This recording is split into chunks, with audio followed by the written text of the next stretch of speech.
आज पतंजलि योगपीठ का यह प्रांगण जिस समाज के सहयोग से नींव के पत्थर के रूप में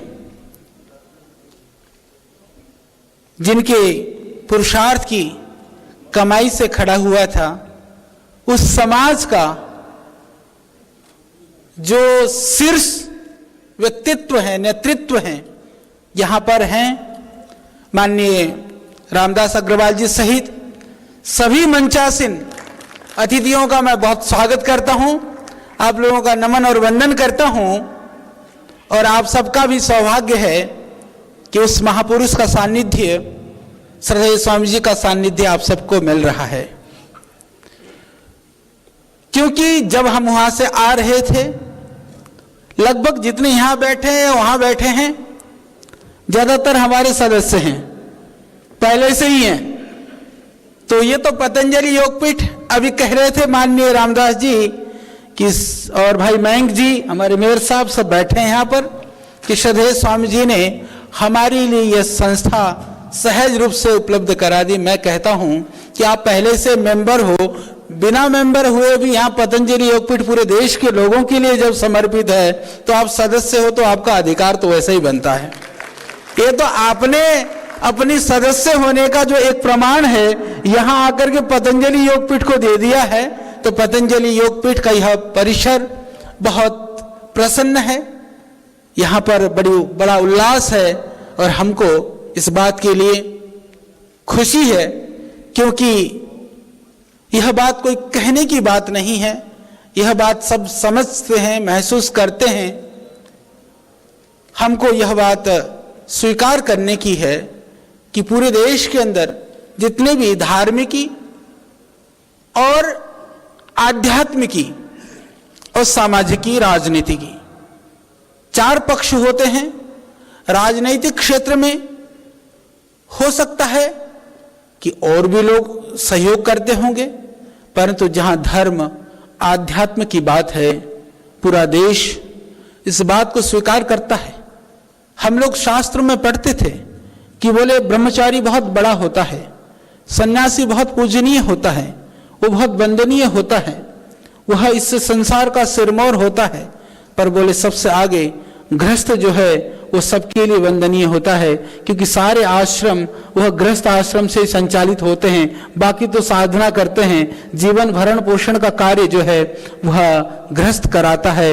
उन गृहस्थियों में दान के रूप में, सेवा के रूप में जो अग्रणी वैश्य समाज है वह तो इसलिए पूजनीय है जिससे संस्कृति, परंपरा, मूल्य और आदर्श इस देश में खड़े हैं। आप जहां भी जाएं, जो भी कार्यक्रम करें, श्रद्धेय स्वामी जी के मुंह से एक बात निकली आते आते, मैं भी उस विषय को सोच रहा था, क्योंकि लगभग सभी समाज के सभी लोगों के अपने अपने गुरुजी और अपने अपने धर्मगुरु बना रखे हैं, पर सौभाग्यशाली वैश्य समाज है जिसने समाज के सारे गुरुओं को अपना गुरु बना रखा है। यह तो इनकी विशेषता है, यह आप सबकी सोच की दृढ़ता है। और दूसरी बात, माननीय रामदास जी जो कह रहे थे उसमें जो मैं महसूस कर रहा था, मूर्खों को संगठित करना सरल काम है। कुछ बोतल इकट्ठे कर दो, इकट्ठे हो जाएंगे। चोरों को इकट्ठा करना भी सरल है, परंतु जो बुद्धिमान और जो पैसे वाले हैं ना, उनको एक जगह लाना कठिन काम है। तो आप ये सोचो, इस कठिन काम को करने वाली की जो सोच है वो कितनी व्यापक और गहरी होगी। और मैं समझता हूं कि आपका जो पुण्य है, आप सबकी जो समाज के लिए जो सोच है, राष्ट्र के लिए जो आपकी भावनाएं हैं, राष्ट्र के लिए जो आपकी संवेदना है, वह भावना, वह सोच, वह तप, संस्कृति रक्षा के लिए जो आपकी भूमिका है, वही पुण्य आप सबको संगठित होकर के पूरी दुनिया में एक बड़े संगठन के रूप में खड़े होने में मदद करेगी। क्योंकि धर्मो रक्षति रक्षितः, जिस धर्म की रक्षा आपने की है वही धर्म आपकी रक्षा करेगा, इसमें कोई संशय नहीं है। यह प्रारंभ इतना सुंदर है। यह तो सर्दी का मौसम है, बहुत ठंड है, अंदर कम महसूस हो रही होगी। दिल्ली से निकलो तो पूरा दिन लग जाता है हरिद्वार पहुंचने में। आप संख्या गिन करके बैठे थे 500, पहुंच गए उससे भी ज्यादा। मैं समझता हूं कि कुछ भाई हमारे, कुछ बहनें माताएं शाम को भी आएंगी। 1000 क्रॉस कर जाए तो इसमें कोई संशय नहीं है। मैं कहता हूं कि सर्दी का सेशन तो हो गया, विंटर का कभी आप अच्छे से मौसम में कर लीजिए।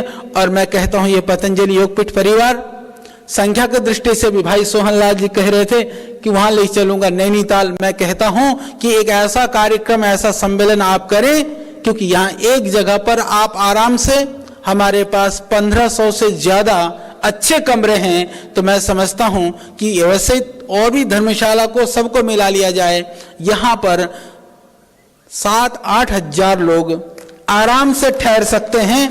तो ऐसा प्रोग्राम, ऐसा भव्य आयोजन आप करें कि वैश्य शक्ति पूरी दुनिया की शक्ति है, राष्ट्र की शक्ति है। यह संदेश इस पतंजलि के परिसर से जाए तो हमको भी प्रसन्नता होगी।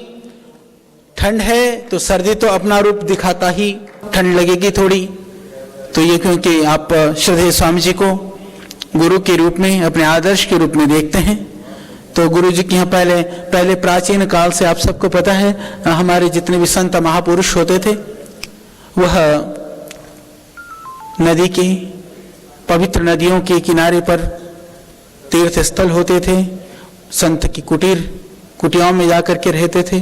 तो कुटिया नहीं है, भवन है, अच्छा है, पर शायद आपके घर जितना अच्छा नहीं है। तो इसको कुटिया समझना, थोड़ी सी तप कर लेना, थोड़ी सी ठंड लगे तो उसका पुण्य लेकर के जाना, क्योंकि ज्यादा सुख लेकर के जाएंगे तो गुरु जी के यहाँ आने का पुण्य जो है पूरा नहीं मिलेगा। तो उसका भी आप आनंद उठाइए। यह हरिद्वार पवित्र नगरी है, पुण्य नगरी है। हरिद्वार के जो मैं समझता हूँ वैश्य समाज के लिए, माननीय जैन साहब भी बैठे हैं, सब लोग तो कल सबको भोजन कराने के लिए ले जा रहे हैं, क्योंकि वैश्यों को हमने सुना भोजन प्रिय होता है। क्योंकि जब भी मैं तो रामदास जी के यहाँ ठहरा भी तो माता जी ने बहुत प्यार से भोजन खिलाया है, तो भोजन का भी कल उधर है। तो ये बहुत अच्छा है। ये परिवार की तरह से सभी पारिवारिक जन अपने परिवार में आकर के जैसे आप आनंद से रहते हैं। और भगवान से मैं ये प्रार्थना करता हूँ, लक्ष्मी जी की तो हमने आज लक्ष्मी जी से प्रार्थना की और दीप प्रज्वलित किया, तो लक्ष्मी जी का वास तो साथ में है। पर लक्ष्मी जी आपको इतनी कृपा करें, इतनी कृपा करें, लक्ष्मी धन्वंतरी को तो बुला दें, लक्ष्मी आपके स्वास्थ्य के लिए ध्यान रखें, आपके समृद्धि के लिए ध्यान रखें। उल्लू से भी लक्ष्मी जी बचा करके रखें, क्योंकि अर्थ अनर्थ नहीं, अर्थ सर्जन का कारण बने और आप और आगे बढ़ें। सबके जीवन में उल्लास हो, प्रसन्नता हो, खुशी हो, और जो यह जीवन का लक्ष्य है, आप आए, समाज को आप बहुत बड़ा योगदान दे रहे हैं, उसके लिए यश और वैभव है। जितने भी हम जो अपने महापुरुष हैं, अतीत है, भामाशाह की बात करें, वैश्य समाज के एक ऐसे दान के लिए अग्रणी थे, उसी तरह से आज भी वो परंपरा को आप सब ने मिलकर के आप निभा रहे हैं। देश के अंदर एक नया सवेरा हो रहा है, सूर्योदय होता हुआ हम सबको दिख रहा है।